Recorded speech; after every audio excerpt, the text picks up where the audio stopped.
Ma'am, hindi ho ba ang mga grounds po no para po sa impeachment ni VP Sara kasama yung unexplained wealth at saka daw po yung violations sa SAL-N, di po ba? That is correct, Manong Ted. Okay. Ang claim po ng company VP Sara no na dito po sa allegation na ito wala ngang ultimate facts. At ito nga daw po based on speculation and built on conclusion. Ano ho ang hawak ng komite based on the complaint na may nagpapatunay na totoo pong merong unexplained wealth ang BP at maging merong mga irregularidad sa kanyang SAL-N? Well, right now, Manong Ted, no? Ang hawak lang natin ay yung naging manifestation ni Congressman Ridon, if you remember, the two SAL-N which were shared during the determination of sufficiency in substance of the third and the fourth impeachment complaint. No? Nevertheless, ayon sa ating mga justice members, hindi natin pwede i-expect ang mga complainants to have with them already this bank records, considering that they are protected by the bank secrecy law. No? As a matter of fact, maliwanag sa batas na itong impeachment cases, this is the only opportunity kung saan pwedeng mag-request ang complainant ng subpoena of bank records. That is through the compulsory processes power granted to the House of Representatives and even to the Senate, no? So, bagaman tama ka, Manong Ted, sa observation mo na kulang sa attachment. But the explanation to this, according to the members, they cannot avail yet of the bank record protected by the bank secrecy law. And they are actually taking advantage of this process, the impeachment process, to be able to present those bank records in support of the allegations of unexplained wealth. No? So, ito naman, in-explain na ni Kong Terry Ridon during his manifestation. His theory about the offense committed is dapat yung kanyang nag-generate na income wherever they come from should be disclosed either in the SAL-N or in the income tax return. Otherwise, kung hindi madi-disclose, his theory is that constitutes unexplained wealth.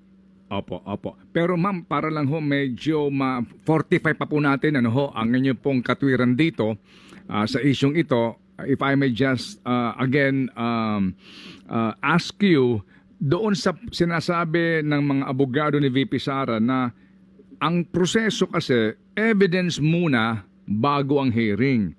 No, so lumalabas daw po na sa ngayon ang Justice Committee ay naghahanap pa lang ng ebidensya sa particular na grounds na ito na unexplained wealth at yung SAL-N violation.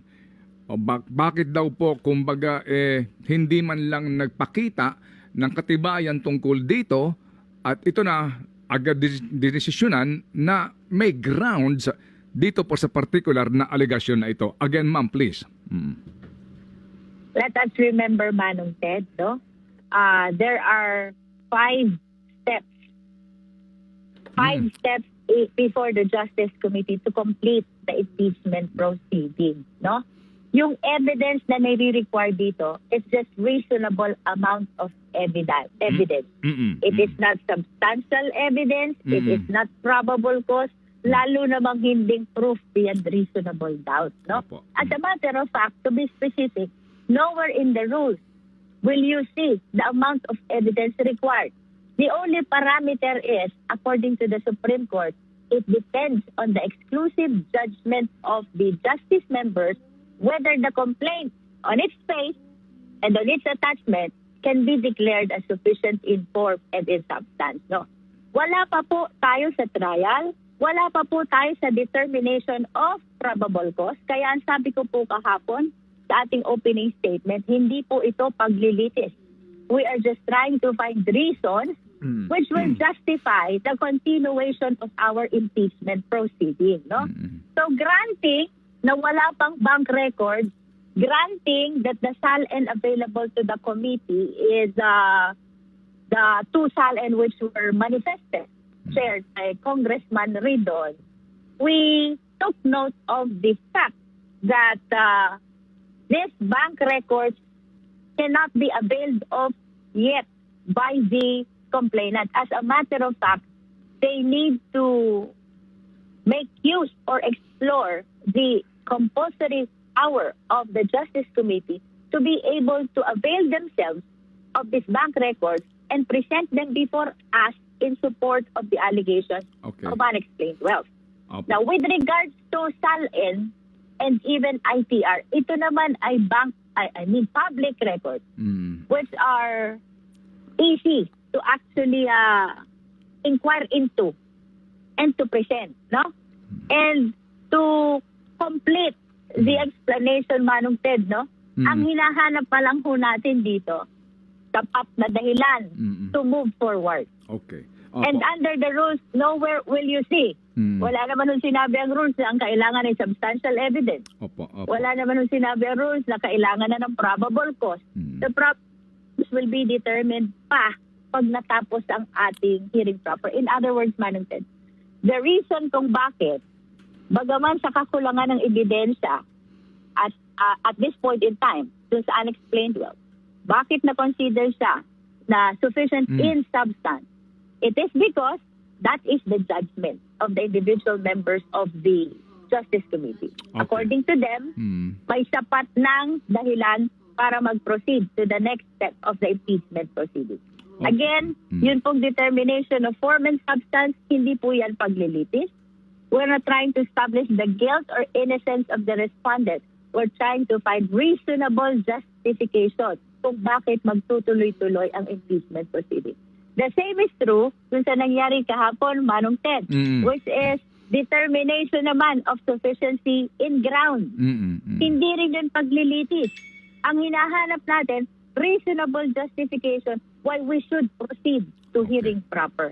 No?